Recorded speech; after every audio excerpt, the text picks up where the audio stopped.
UP में ख़ासकर maroon जो रंग है उसका मेहरून एक कलोकियल एक शब्द है, लफ्ज़ है जो सभी लोग बोलते हैं। मैं काफ़ी टाइम से एक लव स्टोरी बनाना चाह रहा था, बहुत सालों से कुछ एक अंदर से एक इच्छा थी कि एक अगर आज की कोई लव स्टोरी होगी तो वो क्या होगी, उसमें क्या सवाल होंगे, किस तरह की कहानी होगी वो। और इसकी शुरुआत हुई अजीत और इप्शिता से। अजीत और इप्शिता कहीं मिले हम लोग और इन्होंने कहा कि सर मिलके क्या हम नाटक बनाएं एक, और इन दोनों को मना करना बहुत मुश्किल है। और मेरा भी बहुत मन था इन दोनों के साथ काम करने का, कुछ बनाने का। तो वहाँ से ये बात शुरू हुई कि मिलके कुछ बनाते हैं। मैंने इनसे बोला कि मेरे पास कोई एक आइडिया है जिसके ऊपर मैं काम बनाना चाहता हूँ, थोड़ा एक्सप्लोर करते हैं। और पहले कुछ महीने ज़ूम के ऊपर, क्योंकि ये बम्बई में हैं, हम दिल्ली में हैं, तो ज़ूम के ऊपर कुछ बातें हुई प्यार को लेकर, शादी को लेकर और रोमांस को लेकर, फॉलिंग इन लव को लेकर, डिज़ायर को लेकर, और अनफुलफिल्ड जो ड्रीम्स हैं प्यार में जब हम पढ़ते हैं तो उसमें जो अनफुलफिल्ड ड्रीम्स रह जाते हैं उसको लेकर बहुत सारी बातें की। सारा भी इसमें मौजूद थी जिसने नाटक लिखा है। तो हम चारों लोग, सारा और मैं, सवाल पूछते थे इप्शिता और अजीत से, और ये लोग अपनी पर्सनल ज़िंदगी से कुछ जवाब देते थे।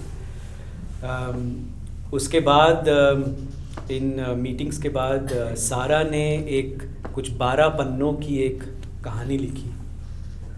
तब उसका नाम मेहरून नहीं था, और इसका हमने व्हाट्सएप ग्रुप था हमारा, तो उसका टाइटल हमने दिया था द लव प्रोजेक्ट। तो ये उसी में ही ये चलता रहा काफ़ी देर। अजीत और इप्शिता फिर एक फ़र्स्ट फेज़ ऑफ इम्प्रोवाइजेशन और वर्कशॉपिंग के लिए दिल्ली आए, और जो 12 पन्नों की कहानी जो सारा ने लिखी थी उस कहानी के ऊपर खूब सारी इम्प्रोवाइजेशंस अजीत और इप्शिता के साथ हम लोगों ने की। ये करीब 8-9 दिन 10 दिन तक ये चला। उसके बाद ये लोग चले गए और सारा ने अपनी कहानी को लेकर और जितनी भी इम्प्रोवाइजेशंस हमने, एक्सप्लोरेशन जो हमने की थी, उसको लेकर एक 80 पेज का नाटक डेवलप किया। उसको करीब 3-3.5 महीने लगे उसको ये डेवलप करने में। सारा और मैं एक दूसरे से शादीशुदा हैं, so we live together, we work together.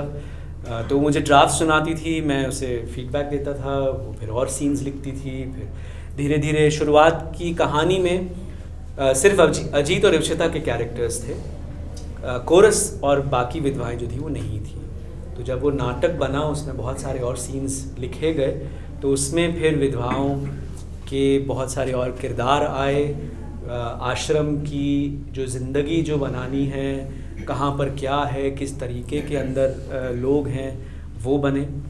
और ये 80 पेज का नाटक जो है फिर सारा ने लिखा, और उसके बाद फिर बाकी एक्टर्स के साथ हम लोग फाइनल स्टेज में हम लोग अक्टूबर में मिले, और पूरा नाटक जो है एक्टर्स के साथ 10 से 12 दिन में खड़ा किया। 24, यस।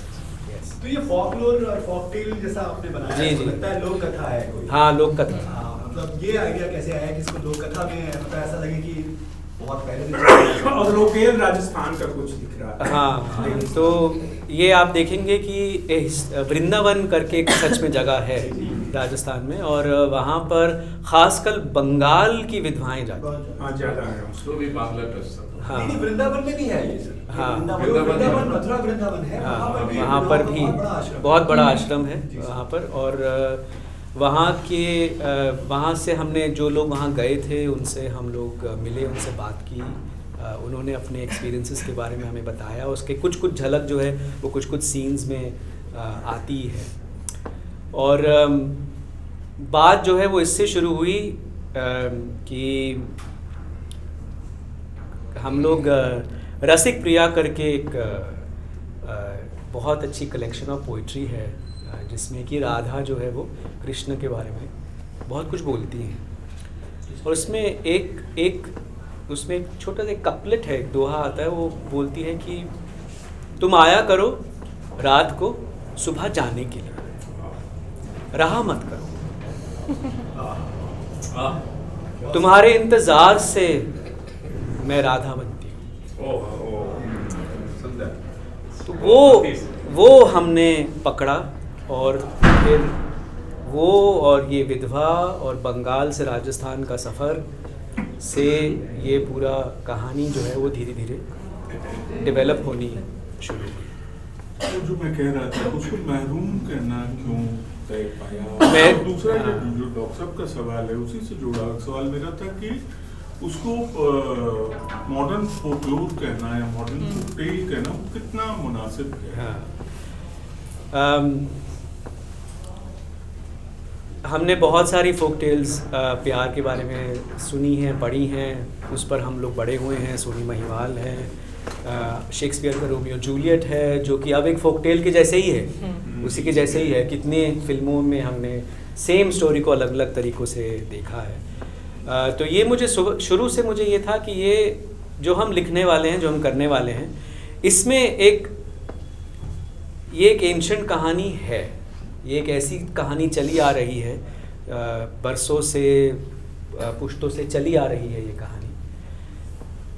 तो ये टच तो इसमें है, लेकिन साथ में इसके अंदर एक आधुनिक औरत की, एक आधुनिक समाज की, एक आधुनिक दिल की बात है।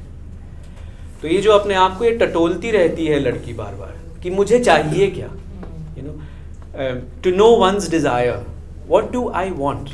आप देखिए राधा जो है वो कृष्ण को अलग अलग रूप में बुलाती है, एक ही रूप में बार बार नहीं आता कृष्ण, अलग अलग रूप में बुलाती है उसको, वो अलग अलग रूप लेकर आता है। ये जो डिज़ायर जो है ये किस तरीके से अपने आप को जाहिर करता है बाहर, किस तरीके से चाहता है कि कोई और जो है वो उसके सामने प्रकट हो और उसको वो चाहे, उसके ऊपर फना हो जाए। This is I think the modern aspect of this folk tale जो हम लोग बना रहे हैं। सो इसलिए मैं इसको मॉडर्न फोक टेल बोल रहा हूँ। या अक्सर आप ये देखेंगे कि हमारे यहाँ पर क्या होता है कि फोक टेल मतलब कोई पुरानी कहानी है, और मॉडर्न कहानी जो है वो फोक नहीं है, राइट? मॉडर्न तो ये इतना मॉडर्न सर, ये मुझे मॉडर्न तो है, लेकिन मतलब इतना मॉडर्न भी नहीं है सर। मतलब आज के जो आप इसे आप कंटेम्परेरी तो नहीं कह सकते सर कि आज के समय की कहानी है ये, तो मुझे नहीं लगता आज के समय की कहानी है। व्हाट आई फील इज एक वो ये तो यूनिवर्सलिटी जो है इसका बेसिक वो लव है। एक जो इसमें बहुत पावरफुल शुरू का डायलॉग था कि लाल से मेरून तक सफर बहुत लंबा है, बहुत इम्पैक्टफुल। फिर उसके बाद कि your intensity of desires and desires are there in the mind and you can weather it to an extent that it becomes a reality for you, and you're happy with that and content just with that. That was another very powerful message that you said. So to what extent you go to realize it, or what extent you are there satisfied with that image or desire within you. So ये केवल literary चीज है, बहुत it is a highly केवल literature का part है। ये बताइए अमित, ये बताइए कि why did you stop short of giving names to these characters? वो लड़की है और वो बहरूपिया है। जी। Is that it? I'm sure it is a deliberate. It seems like deliberate. ये जो है ये सारा का राइटिंग स्टाइल है, वो अपने किरदारों को कभी नाम नहीं देती। सारा के साथ मेरा ये 5वां छठा नाटक है। उसने पहले मैंने जो 5 नाटक किए वो भी उसी ने लिखे, और उसका ये राइटिंग स्टाइल है कि वो किरदारों को नाम नहीं देती बिल्कुल भी। वो ऐसे कुछ लड़की, लड़का, डॉक्टर ऐसे लिख देगी, लेकिन वो किरदार जब बोलने लगता है तो बड़ा ही स्पेसिफिक कैरेक्टर लगता है वो। नहीं, हमने भी देखा ना, रघुनाथ में भी तो कोई नाम नहीं। हाँ, नाम नहीं, लेकिन उसका नाम नहीं है कोई। ये जो बाकी कैरेक्टर का नाम नहीं था, दो का नाम, जानकी और बेटी का भी नाम था। तो ये जैसे जो विधवाओं का जो कैरेक्टर है, इनके भी नाम नहीं है, बहनें हैं, रिलेशनशिप है, हाँ, ठाकुमा है। मुझे लगता है बहुत अच्छा था, मुझे व्हाट आई फील वो बहुत अच्छा है। आपने कुछ डिफाइन नहीं किया, उसे किसी नाम में नहीं माना, वो यूनिवर्सल हो गया ना सर। इप्शिता का जो कैरेक्टर है वो बहुत फिलोसफिकल है, Intense. वो अलग ढंग से सोचती है। बाकी सब है जो भी है उनकी अपनी सोच है, पर हर character is a sort of philosophy जो कि हर औरत या हर मर्द पसंद कर सकता। ऐसे एक बात पर पूछ, वो जो फुसफुसाती थी तुम्हें वो क्या था? बता दो वो राज। हमें भी नहीं बताया अभी तक, हम रोज मुझे भी नहीं मालूम है वो राज जानना चाहते हैं। मुझे भी नहीं मालूम है एक्चुअली वो। नहीं, वो जब हम इम्प्रोवाइजेशंस कर रहे थे तब मैंने बांग्ला गाने से शुरू किया था, तो मैं गाती थी। तो जब इम्प्रोवाइजेशन करते करते वो चीज़ें चली गई तो मैं वो गाने की एक लाइन फुसफुसाती हूँ, और वो लाइन एक्चुअली पुकार है, और वो गाना भी राधा कृष्ण का ही गाना है, बट वो जो भाटियाली गीत होते हैं जिसमें जिसमें वेटिंग रहता है, तो उसमें वही लाइन है कि there is a wait and I talk to that doll, बस इतना ही, उससे ज़्यादा, क्योंकि वो बहुत मंत्र है। हाँ, शुरू में बंगाल आया, उसके बाद फिर नहीं है। She was आया from Bengal. मैंने बहुत जगह बांग्ला में बोला है। बांग्ला में। जो सॉन्ग, जो इनिशियल सॉन्ग, हाँ, स्टार्टिंग song में नहीं आया। वो बहुत सुंदर था, बहुत ही सुंदर था, शुरुआत बहुत सुंदर थी। मुझे लगा और बंगला आएगा। ये तो नहीं इप्शिता, इसके बाद भी मतलब सच ए वंडरफुल सिंगर, सबने गाया, आपने क्यों नहीं गाया?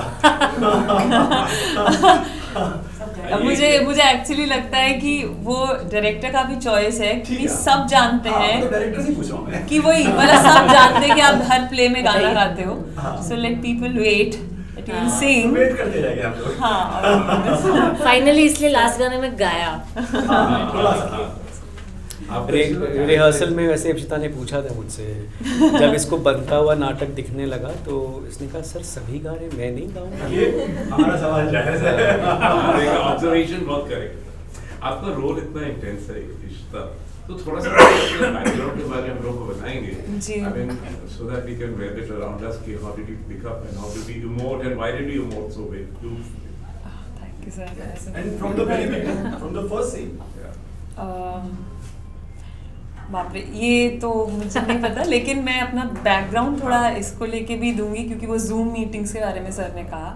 सो सर के दिमाग में था कि वो लव स्टोरी चाहते हैं, और हमारे साथ इंटरव्यूज़ होते थे, क्वेश्चन एंड आंसर होते थे। जैसे Ajit is a Rajput and I am a Bengali, तो ये जो मेहरून है, मेरे ससुराल में widows don't wear white, they wear maroon. So it was a time very near to when my father-in-law passed away, and neither Ajit nor his brother कोई चाहता नहीं था कि माँ ये रंग पहने, तो उनके लिए ये रंग सोग का रंग था जो आखिर में वो औरतें बोलती है। तो जब हम सारा को ये सब बातें बता रहे थे, वो खुद कह रही थी कि ये बातें मैं जितना सुन रही हूँ ना, ये मुझे स्पिरिचुअल बहुत लग रहा है। और मेरे ससुराल की जो कुल देवी बोलते हैं, करणी माता, करणी माता ये रंग पहनती हैं। तो कमाल बात ये थी कि सारा ने बोला ये कैसे है कि और उन्होंने सर को भी पूछा कि ये कैसे है कि हिंदू कल्चर में ही एक वो पूरे वाइट पहनते हैं, और ये कैसे है, और ये इतनी बाहर क्यों नहीं है बात, क्योंकि मेहरून कलर का। तो और फिर वो होता है, लेकिन फिर शादी में, और उन्होंने पूछा शादी में क्या पहनते हैं, तो शादी में तो लाल पहनते हैं। तो ये जो है ना, लाल से मेहरून का सफ़र, और ये आ जाना, मतलब मैं जिस दिन फर्स्ट डे ऑफ रिहर्सल गई, मैं भी जब 12 पढ़ रही थी, मैंने अजित को बोला ये कैसे पॉसिबल है कि इतनी पर्सनल चीज़ें यूनिवर्सल हो जाए, ये लग क्यों नहीं रही है कि सिर्फ अपनी कहानी है। कितने सारे मोमेंट्स है, जैसे अजित के हाथों में जो कड़ा है वो एक्चुअली मेरे फादर इन लॉ का कड़ा है। सो देयर वर मोमेंट्स जब आई थी ऐसे डिस्कशन के वक्त, और बहुत पर्सनल मोमेंट्स शेयर हुए थे। आई थिंक पिछले कुछ सालों में सारा ऑल्सो लॉस्ट अ फादर, और वो सारे इतने पर्सनल मोमेंट थे ना कि शायद जब उसमें जब प्यार डाला जाता है तो उसमें स्पिरिचुअलिज्म आ जाती है। तो इसलिए वो फैंटेसी जैसी हो गया वो कैथारसिस जैसा हो गया। और हम प्यार की बात कर ही रहे थे, तो हमको समहाउ सारी दुनिया घूमकर आना प्यार पे ही था। तो इसलिए कुछ ऐसे डॉट्स थे जिनको सारा ने एज राइटर कनेक्ट किया, और वो हमारे दिमाग में रहे काम करते हुए कि ये सारी चीज़ें हैं। तो हाँ ये किस हिस्से की बात है आप जो कह रही हैं कि जी फादर इन लॉ की बात कर रही हैं, तो ये कहाँ जियोग्राफिकली इसको कहाँ राजस्थान में मतलब होल स्टेट नहीं, जो चारण कम्युनिटी है ना Whole state? वो लो हाँ चारण चारण कम्युनिटी थैंक यू हाँ वो जयपुर जोधपुर जोधपुर इवन इन गुजरात जो चारण कम्युनिटी है वो लोग दे वेयर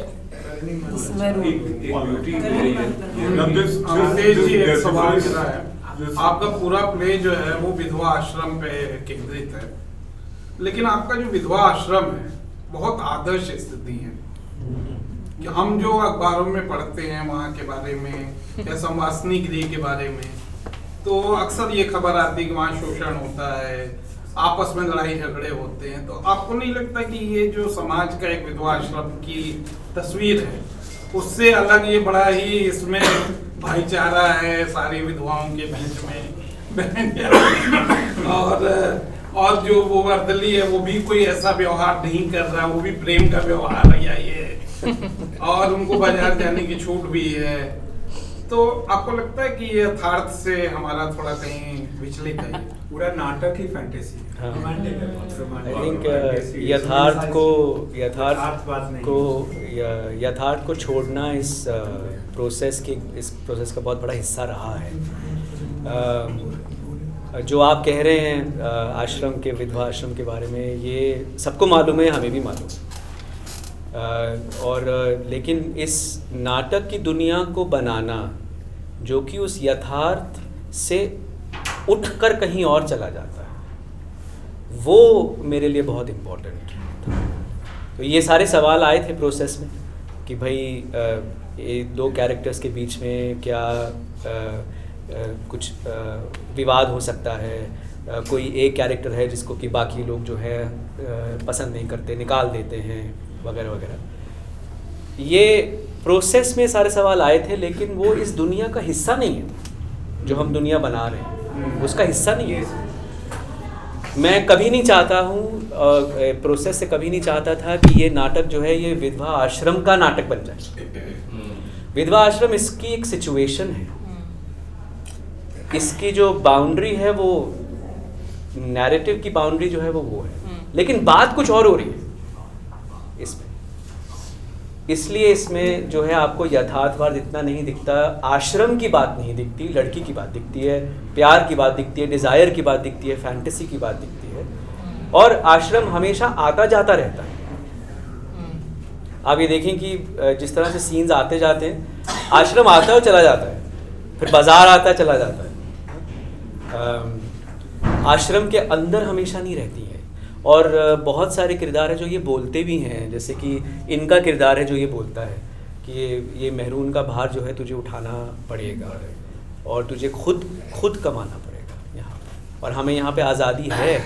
ये हमें विधवापन को क्या एक और ढंग से भी देख सकते हैं क्या हम लोग इस नई शुरुआत को, जो कि विधवा होने के बाद जो जिस तरह से ये बोलती भी है इसका कैरेक्टर की हमारी ज़िंदगी तो ख़त्म हो गई, क्या हम इसके बाद हम जीना ही क्यों चाहते हैं।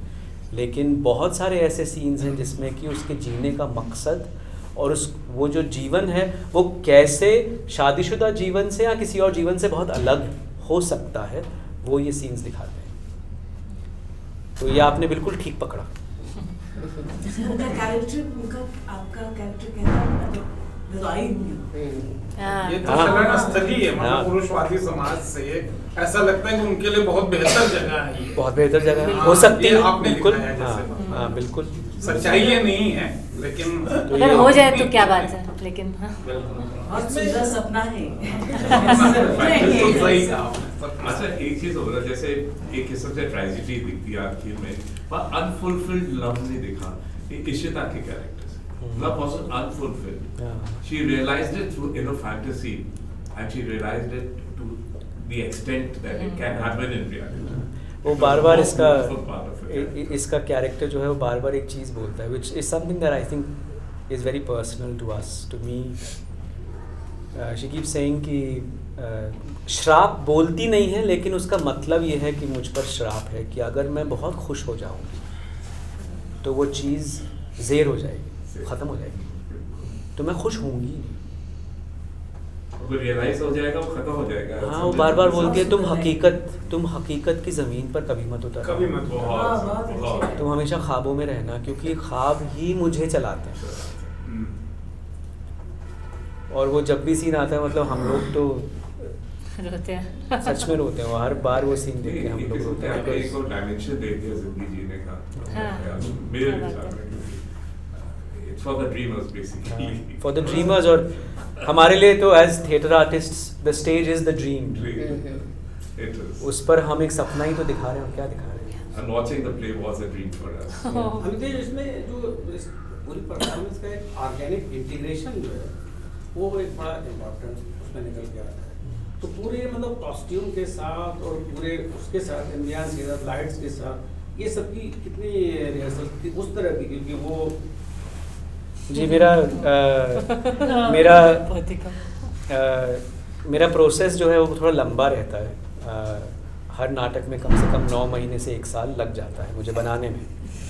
और वो इसलिए लगता है बिकॉज़ हम लोग एक ओरिजिनल किसी आइडिया से शुरू करते हैं, बहुत सारी उसकी ड्राफ्ट्स बनते हैं, एक्सप्लोरेशन होती है, और बीच में कहीं पता भी कभी ऐसा भी हो जाता है कि यार ये तो सही दिशा में नहीं जा रहा है, तो वहाँ रोक के फिर एक नई दिशा ढूंढी जाती है, फिर उसमें जाया जाता है।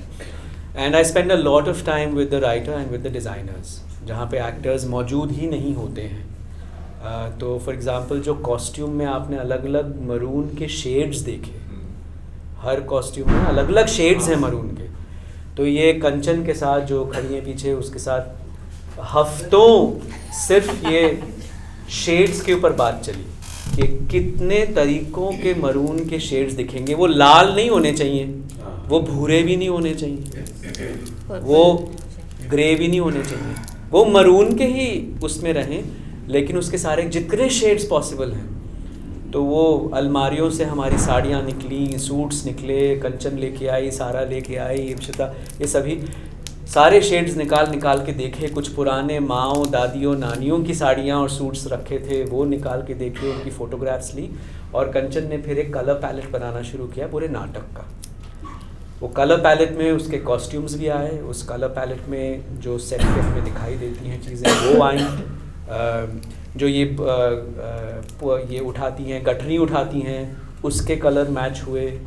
तो ये डिज़ाइन का एक अलग प्रोसेस चला, और इसकी एक कंडीशन थी इस प्रोसेस की कि ये नाटक कहीं भी हो सकना चाहिए, कि ये कहीं भी लेके चले जाओ, उसको उठाओ, अपना बोरे बिस्तर उठाओ, ट्रंक उठाओ और कहीं भी इसको ले दो।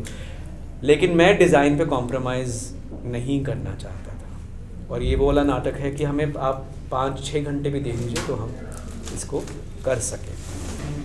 खासकर लाइट को लेके भी यही हमारी वो रहती है। तो एक स्टोरी बोर्डिंग जो है नाटक की सीन्स की, एक स्टोरी बोर्डिंग हुई before we met the actors. जब एक्टर्स से मिले तो वो स्टोरी बोर्डिंग जो एक डेवलप हो गई थी, उसके बाद वो सीन्स जो हैं वो बनने शुरू हुए। बहुत सारी इम्प्रोवाइजेशंस फिर एक्टर्स की तरफ से आई।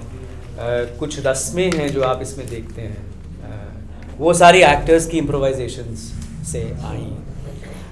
बहुत सारे ऐसे कुछ ये गाने गाते हैं जिनके शब्द सुनाई नहीं देते, भजन हैं कुछ जो सुनाई नहीं देते, तो वो भी एक्टर्स की इम्प्रोवाइजेशन से, अजीत, इप्शिता से वो आए। और म्यूज़िक कॉम्पोजिशन जो है, जो गरिमा ने किया, वो आप विश्वास नहीं करेंगे कि ये पूरा का पूरा व्हाट्सएप पर ही हुआ, क्योंकि ये किसी और स्टेट से हैं, हम किसी और स्टेट में हैं, और एक्टर्स किसी और प्रदेश में हैं, तो ये व्हाट्सएप के ऊपर चलता था। सारा लिरिक्स लिखती थी, ये इसको भेजे जाते थे, फिर ये उसको अलग अलग राग में उसको ढाल दी। सारा नहीं अच्छा, उन्होंने जी जी। और दूसरा आपने कास्टिंग कैसे की? ये तो सब लोग अलग ही अलग थे। चलो इप्सिता और अजीत तो मेन थे, बाकी तो इसमें कास्टिंग का प्रोसेस भी लंबा रहा। इनमें से कुछ का काम मैंने पर्सनली देखा हुआ था शिल्पी के साथ, जैसे कि ये तीसरा नाटक है, तो शिल्पी ये मेरे जहन में थी कि एक कैरेक्टर जो है वो शिल्पी ही करेगी। उसके बाद अदिति का काम, ये बाकी सारे जो हैं ये NSD के ही हमारे हैं, मेरे स्टूडेंट्स रह चुके हैं, तो मैंने इनका काम काफ़ी देखा है। और एक ये था कि एक्टर सिंगर्स को मैं कास्ट करना चाह रहा था, और अलग अलग उम्र के जो विधवाएं दिखानी है उसको भी मैं दिमाग में रखना चाह रहा था। तो उसको रखते हुए, जहन में रखते हुए कास्टिंग का प्रोसेस जो है वो चला। If you go to Kumar Thola during, especially before the puja time, every time an artisan puts together a, clay, DT or any other thing, he does exactly what you did. He whispers, he or she, they whisper something to it to give life to it. That's number one. Yeah. I've seen it. The other, is there any element from Punjab folk, although I don't agree with this, that this is a folk play or that it's come closer to folk. For me it is not. But is there any element of folk from Punjab which has been taken in, especially constructing the clay part and the tension in it? Is there? No.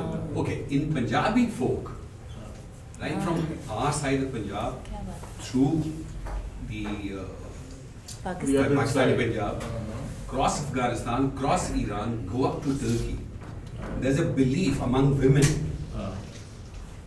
which is called Mitti da Babya. wow. So Mitti da Babya, these women who are waiting either for their sons who have gone on trade, men who have died fighting wars or have not come back home for any reason whatsoever, they create their imagery in clay. And again they whisper. Wow. They whisper and probably seek the power from the divine. I want to see my son, my husband, my uncle, my aunt, whoever, men, basically.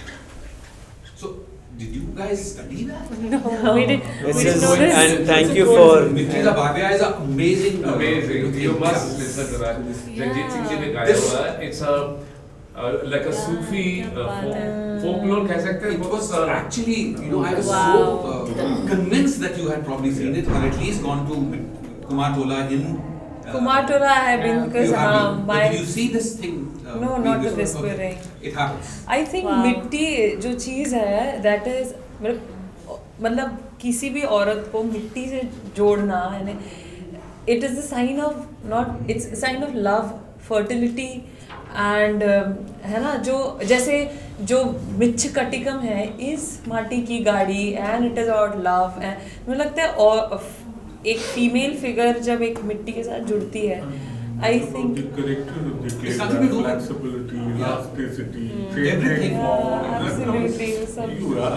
everything comes from that soil.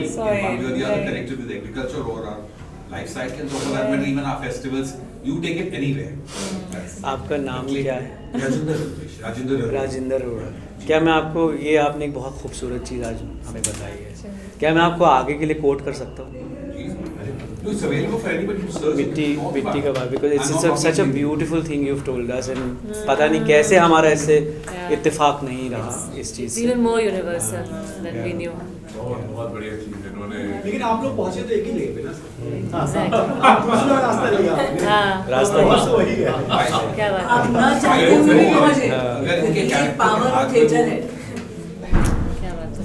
इनके character के हाथ में अगर clay नहीं होती, या ये if she had not been dreaming the form whom she wants to relate to as a character, or she wishes it to happen. During performance I was thinking, what else could have a director or the character himself or herself would have thought कि मैं क्या करूँ अपने हाथों से, which would kind of portray this beautifully. कभी तारा में जाती है, एक तारा में जाती है। यही हो सकता था कुछ। मेरा आपका बैकग्राउंड म्यूजिक जितना भी रहा, बहुत का अच्छा। उसका, और जो आप रेन और ठंडा और वो रेन ड्रॉप्स का जो उन्होंने क्रिएट किया, वो बहुत थैंक यू सो मच। सब कुछ स्टेज पे रखो, से बाहर निकलो। वरुण का नाम ले लीजिए। अरेंजमेंट, अरेंजमेंट जो हमारे साथ नहीं थे आज, वरुण गुप्ता म्यूजिक अरेंज इन्होंने किया, तो कंपोज गरिमा ने किया, लेकिन डिज़ाइन और अरेंजमेंट जो है वो वरुण गुप्ता का है। तो ये थंडर और ये इफेक्ट्स और कहाँ पर क्या आएगा, जी जी वैसे पॉलीथीन जो है वो बहुत ही इरिटेटिंग होता है। हाँ म्यूजिकल बना दिया। क्या होता है ना, थोड़ा वो कैसे बोलते हैं? कबूतर ऐसा नहीं बोलते मुंबई में, मतलब थोड़ा फटा हुआ आवाज होता है।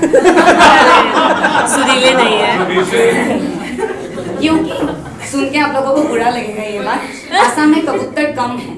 कम क्यों है?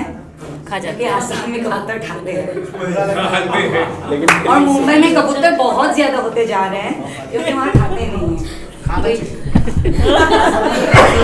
क्या बोल रही हाँ, तो ऐसे शुरू हुआ। तो आसाम से मैं कुछ लेके आई, और जब पड़ोसन वाला कैरेक्टर किया था तो उसको हम लोगों ने, जैसे हर चीज़ का प्यार दिखा रहे हैं इसमें, तो प्यार का बहुत वेरिएशन होता है। तो मेरा प्यार वो जानवर पक्षी उसके जरिए, क्योंकि प्यार से भी ये नहीं होता है लड़का लड़की या समथिंग, प्यार बहुत तरीके का प्यार होता है। तो हम हर चीज़ को छूना चाह रहे थे, मतलब तो हम लोगों ने जानवर के लिए इस लड़के का जो प्यार है, तो इस नाटक के जरिए जो मेरा कैरेक्टर था, तो इस प्यार को हम लोगों ने जानवर के जरिए दिखाया। इसलिए मैं इनके पास भी जाती थी तो इनका जो बोलते तेरे हाथों में तो जादू है, तो मेरे लिए एक बैल बना देगी, क्योंकि हम लोगों ने जो गाना गाया था उसमें हम लोगों ने इनका पूरा देख लिया था, जो हाथों में लिए माटी का थैला जो गाया था। तो मुझे लगा अरे यार ये तो अलग है, और इनका तो पड़ोसन हूँ मैं, तो मुझे थोड़ा बहुत पता ही है सब, तो इसलिए मैं, और वो हो भी गया। और ये क्या है, मैनिफेस्टेशन, मैं ये सोचती हूँ मैनिफेस्टेशन, जो हम मैनिफेस्ट करते हैं वो कहीं ना कहीं वो हो जाता है। शिल्पी, छोटी सी एक चीज, आपने एक बहुत सीनियर एक्टर्स दिल्ली स्टेज की रही है, सुरेखा सिंह, आपने कभी उनको देखा है, मतलब किसी उसमें परफॉर्म करते हुए पुरानी? नहीं देखा। मुझे तो कुछ मतलब मैं जब NSD आई, इससे पहले मैं नॉर्थ ईस्ट में ही इसे थी, उसके बाद NSD भी नहीं है कि आपने उनको देखा होगा। सुरेखा भी NSD, हाँ, मुझे पता है। Reminded me of Surekha 35 years back. Literally. उन्होंने जो पार्क किया है वो मुझे उनके बारे में पता है, क्योंकि मैंने कुछ नोवेल पढ़ा है। अभी इनकी छोटी बांधती है चाय का कप लेके। मैं सुरेखा जी के साथ मैं काम कर चुकी हूँ। I was in the repertory company, but her face, the cut is like that. Exactly, but she doesn't. कोई तुलना ही नहीं है, दोनों में कोई तुलना नहीं। आप मुझे रिजेम्बलेंस बता देता हूँ। मुझे आपने बलजिंदर कौर को देखा है? सॉरी, बलजिंदर कौर को देखा है? बहुत प्रोमिनेंट एक्ट्रेस है, NSD की बहुत अच्छी है। साथ में She was phenomenal. अभी तो वो बेस्ट एक्टर्स, जैसे मतलब बहुत टॉप एक्टर्स में नाम आता था उनका, कि वो जो है बलजिंदर कौर, उससे पहले नसीर निशात, ये सब लोग बड़े अच्छे एक्टर्स रहे हैं, मतलब मुझे ना उसी कैटेगरी में है ये।